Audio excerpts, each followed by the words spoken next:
اولاد پر جب مشکل وقت آ جائے، چاہے وہ پڑھائی کا ہو، صحت کا ہو، بری صحبت کا اندیشہ ہو یا نافرمانی و بے راہ راوی کی فکر، تو والدین کا دل بے چین ہو جاتا ہے۔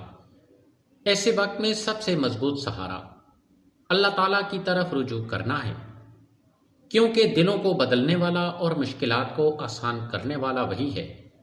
سب سے پہلے یہ کلمات کثرت سے پڑھیں: حسبی اللہ لا الہ الا اللہ علیہ توکلت وہو رب العرش العظیم۔ یہ کلمات پریشانی، خوف اور بے بسی کے احساس کو کم کرتے ہیں، اللہ تعالیٰ پر کامل بھروسہ سکھاتے ہیں۔ والدین اگر یہ دعا صبح شام پڑھیں، اولاد پر دم کریں، تو دل کو بہت سکون ملتا ہے۔ دوسری اہم دعا: رب ہب لی من لدنک ذریۃ طیبۃ انک سمیع الدعاء۔ یہ دعا اولاد کی اصلاح، نیکی اور بھلائی کے لیے بہت مؤثر ہے۔ ساتھ ہی والدین کو چاہیے کہ وہ خود بھی نماز کے پابند ہوں، حلال رزق کا اہتمام کریں اور بد دعا سے بچیں، کیونکہ والدین کی دعا بہت جلد قبول ہوتی ہے۔